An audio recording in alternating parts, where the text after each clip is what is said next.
Hey guys, Josh from soccerreviewsforyou.com, bringing you a video today to share my picks of what I believe to be the top 10 soccer cleats / football boots of 2016. Now, before we get into the video, just a couple quick disclaimers. All of these picks are based on my personal experiences and just general opinions on shoes. So of course, your picks might be a little bit different from mine, and if they are, feel free to share your picks down below in the comment section. Now, another thing I wanted to mention is that with this list, I made it one rule that all of the shoes that I picked had to be released this year in 2016. Any models that carried over from 2015 that were good and probably could have made this list, I chose not to include just because, again, I wanted it to be different from last year's and I wanted to only include shoes that released in 2016. So a great example is the Nike Tiempo Legend 6, a shoe that was available in 2015. It's still available in 2016, but because it released last year, not this year, I didn't include it in this top 10 list. Please keep that in mind. If you guys do want to see my top 10 picks of 2015, I'll leave a little pop-up on screen. You can go ahead and check out the video if you haven't seen it already. So with that out of the way, let's get into what I believe to be the top 10 boots of 2016. The Nike Magista Ober 2, a shoe that I think really impressed a lot of people, including myself, and it really had a lot to live up to. This is, of course, the successor to the original Nike Magista Ober, which released almost 3 years ago now, and that's a shoe that really revolutionized the current modern-day landscape of soccer cleats, not just for Nike themselves, but for other brands as well. It was the first kind of widespread general release shoe to feature a knitted upper and a mid-cut design, or at least something that had material cut above the ankle, something that obviously Nike has implemented on a lot of their new models, and other brands are more or less following suit just because of the popularity of this particular concept. With the Ober 2, they really went to town in terms of redesigning the entire shoe. They didn't keep a lot from the original Ober, which might sound like a bad thing, but the end result, I think, is a shoe that is ultimately much better. This is, in my opinion at least, the best knitted upper soccer cleat currently out there. I really like what they did with the 3D texturing on the upper. The material itself on your foot has that sock-like sensation, that sock-like level of flexibility and comfort that you would want from any kind of a knitted upper, but at the same time, it maintains structure with the flywire cables. It's much more comfortable than pretty much every other iteration of a mid-cut model from Nike in the heel area, and this 3D texturing really allows you to have this interesting combination of good ball feel from what is a pretty thin upper with the Flyknit base, but at the same time, the texturing allows for an interesting dampened sensation as well without taking away from that ball feel. So you kind of get the best of both worlds in terms of an upper that's on the thinner side, but also does have a slightly padded kind of cushion sensation against your foot when you make contact with the ball. Not to mention that the shoe fits quite well. The stud pattern definitely does get the job done, even though it isn't really anything special. And overall, I just think it's a really good shoe in general. If you're a fan of the mid-cut concept and the Flyknit uppers from Nike, I really think that the Magista Ober 2 is the best one that they make at the moment of these mid-cut Flyknit variations that they've released so far. The Puma Evopower 1.3. Now this is a shoe that I think is probably one of the more underrated models in this top 10 list. This is of course the successor to the 1.2 and the Evopower 1 prior to that. But they really didn't go back to the drawing board and completely change the design of this shoe. It still uses an Adapt-Lite synthetic upper and it still features the AccuFoam pads. With that being said, I think this is the best fitting Evopower. It's the most comfortable. It's the best upper of all the Evopower models, and they also improved the stud pattern. So in regards to the Evopower concept,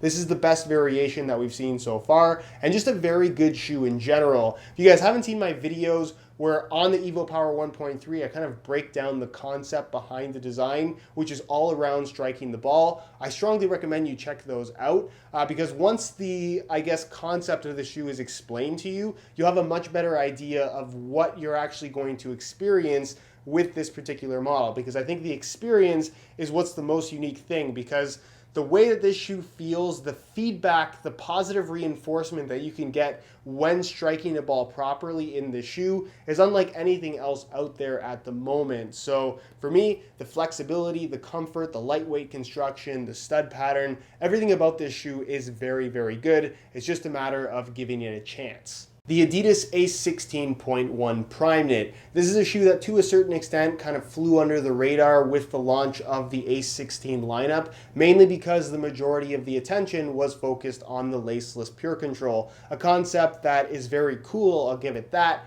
but isn't necessarily the best when it comes to outright performance. And that's something that I've talked about in pretty much all of my Pure Control videos. So if you haven't seen them, go ahead and check them out. With that said, they did offer the 16.1 Primeknit, which does get you that Primeknit knitted upper, one that is much softer than the Pure Control, much more sock-like and much more natural on your foot. The lacing system, again, not laceless, probably not as exciting, is much more effective in terms of securing your foot and locking it down on the inside of the shoe. The stability is significantly better than a pair of Pure Controls. You do get the mid-cut design with the Primeknit extension collar, but a fit and just comfort level that is more along the lines of a low-cut shoe. Nothing really to get used to. You get the sprint frame construction as well as the FGAG stud pattern, so it maintains a pretty lightweight feel as well. And overall, I think that this has really been the best knitted model from Adidas in 2016, if you don't count the 17.1, which we'll get to in just a second. So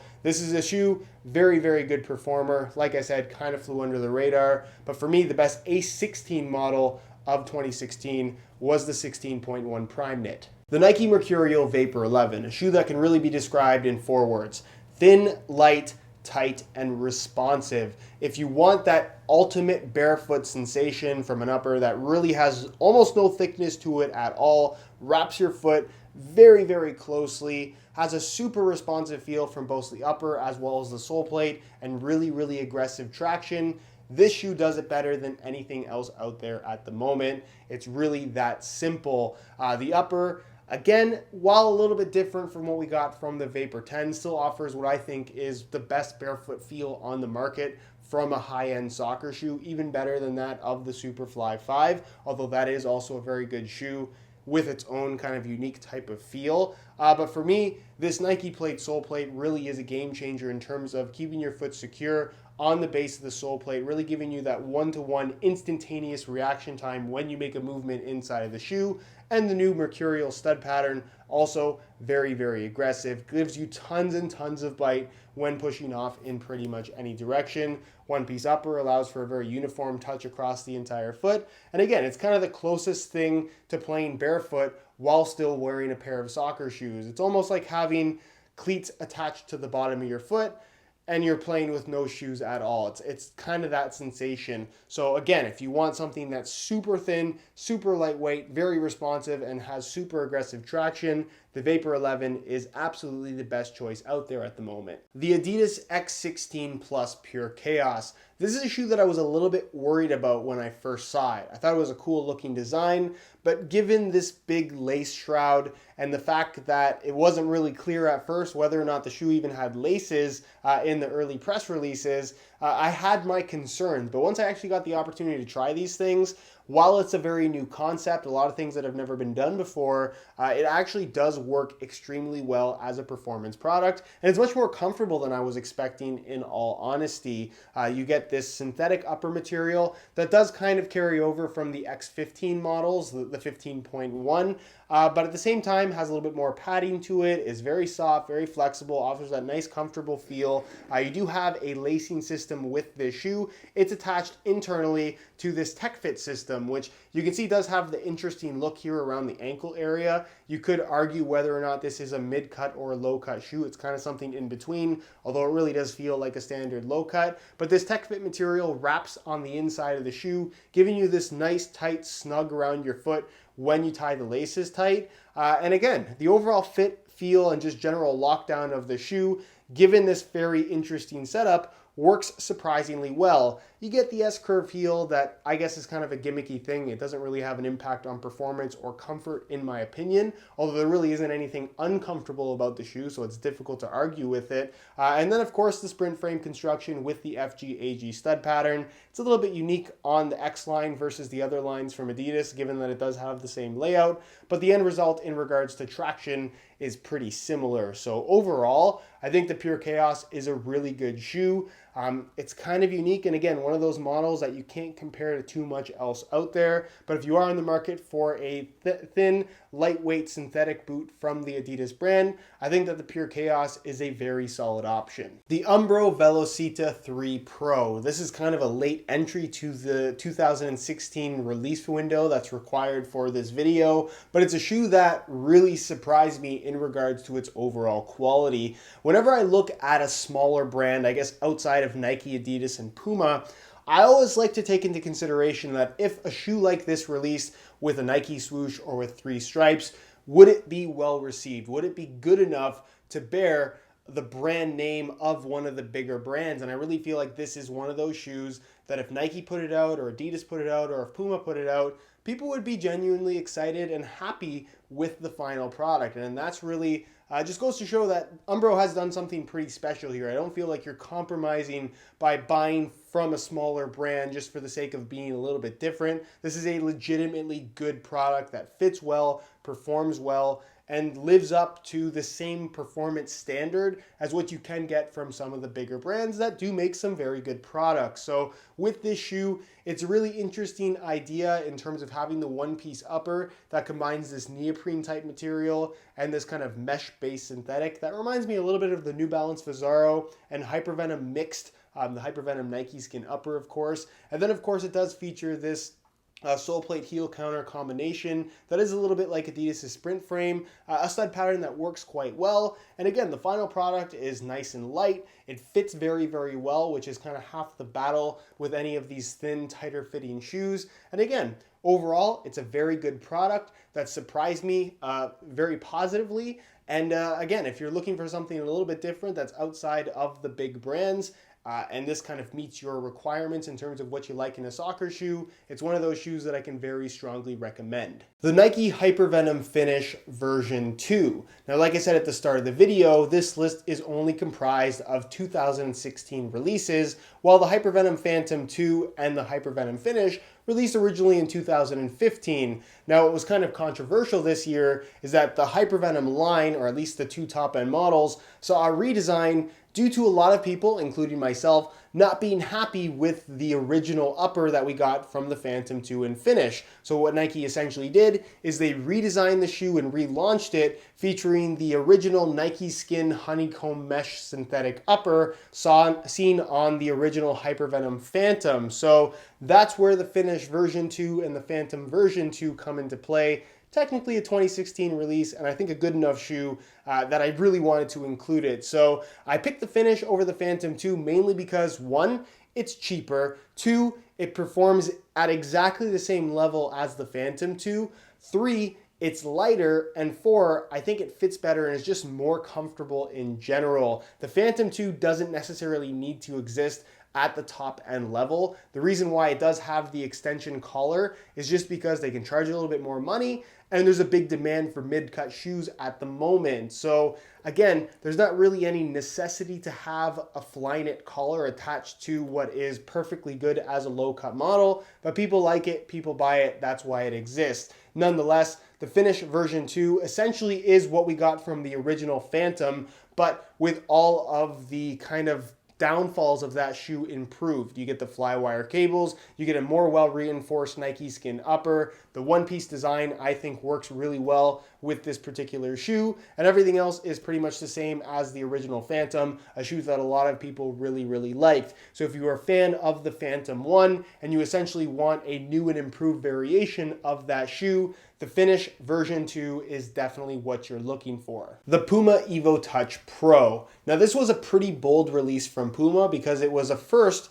for the brand in a lot of different categories. One, it was their first mid-cut shoe, if you want to call it that. Two, it was the first shoe for them to incorporate some kind of knitted element to the upper. In this particular situation, the knitted aspect is more so an internal piece as opposed to an external piece. And being that this was going to be their first mid-cut and knitted shoe, they chose to make the upper a natural leather material, more specifically kangaroo leather, something that we're seeing less and less of from the big brands and I guess just more popular shoes in general. Did it work for them in the long run?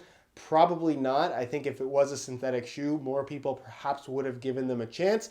But nonetheless, as it is, it's still a very good model that, again, has a very unique set of characteristics that you can't get quite from anything else. Now, you get the knitted upper on the inside, which essentially is an internal sock for your foot with a thin layer of kangaroo leather on the surface. So you're getting that sock-like level of comfort and just the feel of the knitted material on the inside of the shoe is really, really unusual. It also doesn't have an insole in the construction. It comes with an insole. You can use it if you want that little bit of underfoot cushioning, but wearing it without the insole is very doable given that you do play on a nicer field with a decent amount of, I guess, cushion to it. It's not rock hard. And because of the lack of insole, you get a very connected feel to the base of the sole plate, which is very nice. Speaking of the sole plate, it features a very aggressive stud pattern that works quite well and also has some really good flexibility. So you just get this very natural sensation from the shoe itself in terms of how it feels on your foot. You get this pretty wild looking extension piece at the back that looks cool, but again, doesn't necessarily do anything in terms of performance. It's a comfortable shoe in general. They even marketed it that you could wear it without socks at all. You could wear it barefoot, which you can do. I don't necessarily recommend for the sake of smell and perhaps blistering in warmer weather, but it is something that you can do with this particular model. And again, it's just a unique set of elements all in one single shoe. A lot of firsts for the Puma brand, but the end result is a shoe that performs surprisingly well. The Nike Mercurial Superfly 5. Now this is a shoe that probably won't surprise anybody for making this top 10 list, but upon its initial release, it did receive some pretty harsh criticism, mainly in regards to the look of the shoe and the lack of carbon fiber sole plate. Now the looks is something that you may or may not be able to get past. That's really a matter of opinion, but the sole plate, I think it is undoubtedly a good move by Nike in regards to outright performance. It might not look as cool, but it definitely does perform better. Also featured on the Vapor 11, like you guys saw earlier in the video, I really think that this is one of the best new soccer cleat technologies that we saw introduced in 2016. It truly does add to the responsiveness and just connected feel that you get with this shoe as well as the Vapor 11. And when you partner that with this very aggressive firm ground stud pattern, the performance in terms of responsiveness and general traction is extremely good and definitely better than what we got from the Superfly 4. The upper, granted it's a little bit thicker in comparison to the 4, it also doesn't have as many internal reinforcements made from synthetic material. So instead you have more of a straight up knitted upper that allows for more softness, better flexibility, and I guess just a more comfortable feel against your foot in general. It still maintains the tight wrap. You get the Flywire cables that really do their part to secure and I guess lock down your foot inside the shoe without adding a lot of stiffness to the material itself. And of course you maintain the mid-cut design that I'm personally not overly crazy about, but a lot of people are. And again, I think as an outright performance product, in comparison to the Superfly 4, the Superfly 5 is a definite improvement and a very good shoe overall. The Adidas Ace 17.1 Primeknit, another later release for 2016, but a shoe that I think is deserving of being on this top 10 list in terms of what it has on offer from a performance standpoint. Now obviously I did include the 16.1 Primeknit on this list as well. It had a pretty short run, but with the 17.1, while I would like to say that they improved the shoe, it's hard to say that because they changed quite a bit. There isn't as much Primeknit on the shoe at all. In fact, the only Primeknit aspect of this upper is the black part that you see at the toe on this particular colorway. Now the Primeknit itself, it's equally as thin, it's very soft, and they did tweak the shape of the shoe in that I do think it fits a little bit better overall, but the rest features this control skin material and a one-piece design that I think is a little bit more form-fitting and just less bulky than what we got from the 16.1 model. Not to say that it's bad, it's just something that's a little bit different. It does maintain a mid-cut design, and the overall comfort level and just the way the shoe fits and feels in general doesn't come across as a mid-cut shoe. It has the comfort level and I guess familiarity in terms of feel to that of a low-cut shoe, which is always very, very important. It's responsive, it locks your foot in place quite nicely, and you get the sprint frame, sole plate, and stud pattern combo that allows for a relatively lightweight feel, and of course an FG-AG stud pattern. So again, as an overall straight up good performing shoe, I can really recommend the A17.1 Primeknit, and also in comparison to the 17 Plus Pure Control, the laceless model, I really feel like this is a better performing shoe in pretty much every single way. All right guys, those are my picks. Let me know yours down below in the comments, and of course if you have any questions at all regarding my picks, leave them down below and I definitely will get an answer out to you. If you enjoyed today's video, found it helpful and informative, be sure to support it with a like. Subscribe if you haven't already for daily videos on all the latest and greatest soccer gear. You can find all of my social media information linked down below in the description as well. And other than that guys, hope you enjoyed today's video, and as always, thanks for watching.